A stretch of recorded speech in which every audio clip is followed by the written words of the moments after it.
With limited resources and a traitor on board, a group of astronauts has to revive the sun before the Earth freezes to death. Will they be able to reignite the star, or will it burn them first? Hello and welcome to our channel. Today we'll recap and review a science fiction psychological thriller film called Sunshine.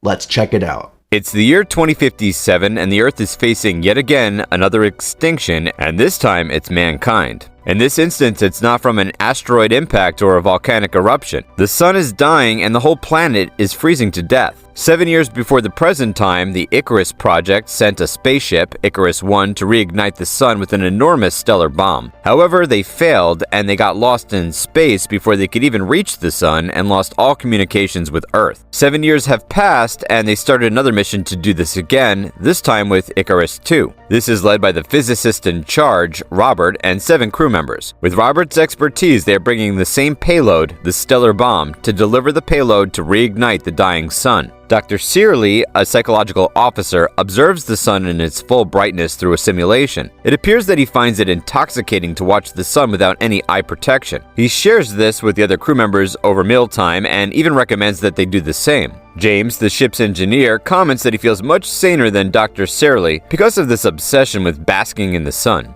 Other than a simulation room, the ship also has the oxygen garden being tended to by the ship's biologist, Corazon. This room is crucial for their survival since it produces and stores the oxygen they need in space. The captain of the ship, Kaneda, and communications officer and second-in-command, Harvey, inform them that they'll be entering a dead zone and in 24 hours they will not be able to send any type of communication back to Earth. They also encourage them to send final messages to their families back on Earth. While Robert is recording his message for his parents, Corazon updates Kaneda on their oxygen supply and was happy to report that they are overproducing oxygen and even have reserves to make it to the sun and a quarter way back. She observes Kaneda, who is looking somber, and realizes she's thinking about Icarus 1. She assures him that their mission failed probably not from the lack of oxygen, but for other reasons. Meanwhile, James gets upset with Robert, who took an hour to record his message. Because of that, James can no longer send his, so he physically attacks him to let out his frustration. Harvey and Trey, the navigator, stops the fight while Cassie, the space vessel's pilot, reports the situation to Kaneda and Searley. Searley invites James for a consultation to know about what happened, and James reveals that he lost track of time, which probably caused his temper. Searley prescribes him 2-hour stay in the Earth room, a room on the ship that simulates the Earth's atmosphere and humanity. As a result, his mood got better and apologizes to Robert, who apologizes to him too. The two are so awkward that they can't even look at each other in the eye. Come on guys, how about a hug? Okay? No hugs? No. In his chamber, Kaneda watches the recorded log reports of Pinbacker, Icarus 1's captain. He gets disturbed when he describes the damage on Icarus 1 as beautiful. At the same time, Cassie informs the ship that they are passing by Mercury. A little later, while checking the ship's comm system, Harvey hears a distress signal from Icarus 1 after they passed by Mercury. He explains that the planet acted as an antenna for both ships. They couldn't believe it, as it seems impossible for them to survive after all these years. However, Corazon opens the possibility since Icarus 1's oxygen is self-replenishing and they have all the solar power they need because, well, the sun is just right there. Kaneda tries to locate Icarus 1 and they discover that the precious team almost made it to the sun. The background light and the sound of the sun made it impossible for them to send a signal back to Earth, which explains why they've been unresponsive all these years. Trey observes the projector and thinks that he could adjust their trajectory so they can go straight to Icarus 1. However, James was not on board, no pun intended, with this plan. He argues that taking a detour is risky and reminds the other crew members that their mission is their top priority at this point. If they failed to complete the mission, everyone dies. Searley opens an argument by saying that taking a detour to Icarus 1 is not as unproductive as it seems, since they could get Icarus 1's stellar bomb and have themselves 2 chances to complete the mission. He opens the question, does the risk of a detour outweigh the benefits of having an extra stellar bomb? Silence ensues. James suggests that they take a vote, but Searley disagrees. As the captain, Kaneda assigns the decision-making to the person with the most experience and expertise in payload delivery, their physicist, Robert. He gets pressured by this because on Icarus' 1 assessment, they have no way of knowing which option is better, and he's basically taking a guess, not a decision. Since he has no choice, Robert weighs his options. Since the last of Earth's fissile materials have been used to make the bomb they're carrying, this is their only chance to save the Earth. He then concludes that 2 last chances are better than 1, so he reluctantly recommends taking a detour to Icarus 1 and attempting to commandeer its ship. Later that night, he dreams of being burned to death by the sun, and Cassie comforts him. Since it's now his expertise, Trey calculates and applies the trajectory needed to reach Icarus 1, but makes a fatal mistake. The direction they were heading changed, but he forgets to reset the shield that protects them from the sun to a new angle. Because of this, the sun has burned down 4 shield panels, and if they don't repair it immediately, it's them that will burn next. To fix this, Kaneda proposes that he'll spacewalk to fix it and determine its status. Since it's a 2-man job, Trey volunteers, but James stops him and urges Robert to go instead. Robert agrees and they get suited up for spacewalking. To assist, Cassie adjusts the shield and angles the damaged portion. However, this causes new damage to their ships as 2 of their communication towers were destroyed, and the reflected light from the sun causes a fire in their oxygen garden. To save the rest of the ship from burning down, they flood the garden with oxygen, destroying it completely. Now, they don't have an oxygen garden and reserves. Great. Just great.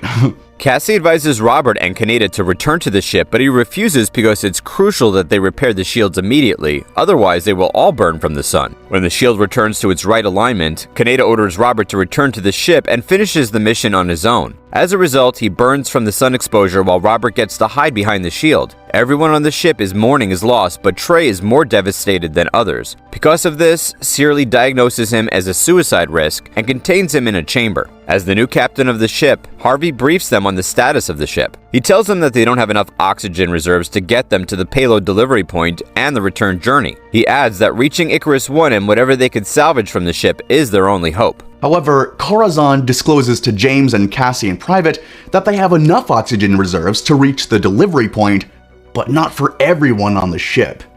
For it to be enough, they have to lose 2 crew members. They finally reach the dock of the Icarus 1 and the crew member, except for Corazon, Cassie and Trey enter the ship. Since it's a big ship, the team splits to salvage for supplies and check its status. Harvey happily discovers that the untouched oxygen garden of the ship remains intact and informs the rest of the crew. This delighted them, especially Corazon. Searle also discovers that they have enough water and food supplies. With enough assessment, James also confirms that there are no errors in the ship's system, but he's getting nothing from the flight computer. Since he finds this strange, he investigates and stumbles upon a video log from Pinbacker. His face is burned and rambles about abandoning their mission because he thinks that it's not their place to challenge God's will, even if it means the end of humanity. James informs them that this transmission code is from 6.5 years ago, the time they're supposed to deliver the payload. Robert confirms that the bomb is fully operational, but James finds that the ship doesn't have a functioning mainframe, and by the looks of it, it's been sabotaged. He expresses his regrets about continuing with the detour mission because they cannot use Icarus 1. Searle, on the other hand, finds the crew that is burned to ashes in the observation room. They were sitting in front of the panel, letting the unfiltered sun exposure burn them into ashes. While they are observing their corpses, the 2 ships suddenly separate from one another, causing another damage to Icarus 1, stranding the 4 crew members inside the ship. The ship also got a breach, and they're losing atmosphere. With the mission still in mind, James finds a singular spacesuit and prepares it for Robert. They both agree that he should have at least a shot at surviving since, unlike him, they're low priority. However, Harvey expresses his disapproval by asserting the fact that he's the captain, thus he is a priority, but Searle reminds him that Robert is the only one who could operate the payload. Still, he tries to order Robert to remove the suit, but James proposes his crazy idea: to use the pressure to jump from one ship to another and wrap themselves with the insulation material from the ship to protect them from the cold. Searle then volunteers and sacrifices himself to stay behind so he can manually operate the seal from the inside. James and Harvey, who are now wrapped from head to toe, hold onto Robert like some baby bears as he gets propelled towards Icarus 2. James successfully enters the airlock with Robert's help. However, he couldn't save Harvey, who was floating away and died instantly from the lack of oxygen in space. At the same time, Searle accepts that he will not survive and sits at the observation panel with the ashes of Icarus 1's crew member. He watches the sun as it burns him down. More ashes and specks of dust for Icarus 1.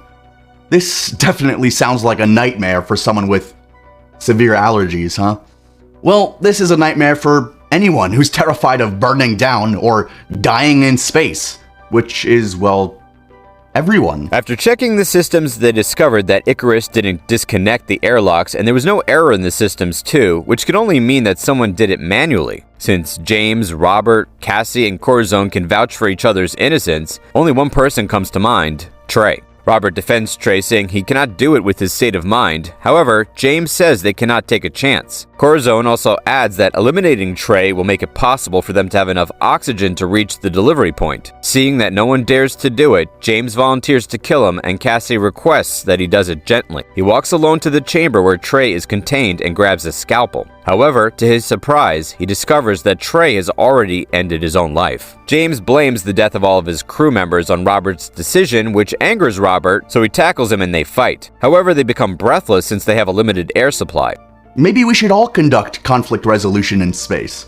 Growing breathless from the lack of oxygen seems a bit more effective than counseling in stopping a fight. With the loss of another breather on board, they should have enough oxygen reserves. However, Icarus AI still tells them it's insignificant since they have 5 crew members on board. Robert investigates and finds a deranged and disfigured Pinbacker. It turns out he's the one who's disconnected the airlock. When Robert identifies him, Pinbacker slashes his chest. Robert tries to escape and kill him by activating full sunlight, but it's not enough to kill Pinbacker, who is now pursuing him. He traps himself inside the airlock, but Pinbacker locks the door from the outside. Pinbacker now goes to the control room to shut down Icarus's systems. On the other hand, Corazon finds a small plant growing in her damaged garden and thinks it's a newfound hope. However, Pinbacker stabs her in the stomach before she could even tell this to the crew members. Back in the airlock, Robert puts on a vest to stop the bleeding, but realizes he cannot go out since the power went down and it's manually locked outside by Pinbacker. When James notices that the power is down, he tries to open the systems but sees Robert's trapped in the airlock through the cameras. He instructs him on what to do while Robert informs him that Pinbacker is on board and trying to sabotage the mission. After hearing this, he immediately went to the control room and submerges himself in the water to fix the systems. Meanwhile, Cassie has just woken up and tries to investigate the cause, but quickly hides when she senses that someone is pursuing her. This is Pinbacker trying to eliminate her next. James successfully reinstalls the power on the ship. With the lights coming back, Pinbacker mistakenly attacks Trey, thinking it was Cassie. While he's confused by his mistake, she takes this opportunity to ambush him with the same scalpel Trey had used to take his own life. While he's subdued, he runs to the bomb room. Meanwhile, James informs Robert that the computer is down. Through the comms, he tells Robert that he needs to separate the payload and manually detonate the bomb. With his remaining strength, James submerges himself again to unlock the airlock, but his leg gets stuck underwater. He slowly accepts his death as he begs Robert to complete the mission. Robert puts on an astronaut suit and uses his knowledge and limited supplies to escape the airlock. After this successful attempt, he goes to the control room to activate the separation procedure. He almost didn't make it because of the weight of the suit, but still, he manages to jump out of the ship to approach the now separated bomb room. If he was a minute late, he'd be burned to death with Icarus II, who is now burning because of the sun. He enters the bomb room that is currently flying towards the sun and finds a disoriented Cassie on the floor. He tries to ask the whereabouts of Pinbacker, but Cassie remains unresponsive. To his surprise, Pinbacker ambushes him, holds him by the neck, and takes him to the edge while telling him that during all those 7 years near the sun, God told him to take all of humanity to heaven. Luckily, Cassie snaps out of the trance and distracts Pinbacker while Robert rips off the burned skin from his enemy to escape his grasp. The bomb is finally entering the sun, so Cassie implores him to finish the mission after the bomb room stabilizes. With his remaining strength and the burden of saving the Earth resting on his shoulders, Robert perseveres to go to the control room and successfully activates the bomb. With his remaining moments, he basks in the sun with all of its glory as he faces death peacefully, knowing he and his crew have saved humanity. Back on Earth, Robert's sister is watching his message and takes Robert's kids with her. They stop in their tracks when they finally see the sun again after so many years of cold and darkness. Gather your family and friends so you can bask in the sun and hear the sounds of space through this film without signing up for NASA. If you want to truly immerse yourself in the thrilling expedition to save the Earth, this is the movie for you. Oh, and for our claustrophobic friends out there, you might want to skip this movie. This will make you feel that you're up in space yourself, as you'll find yourself holding your breath, not just from the lack of oxygen, but from the suspenseful twists and terrifying reveals. Please subscribe to the channel to be notified when we upload, and don't forget to suggest movies you want us to recap in the future in the comments down below.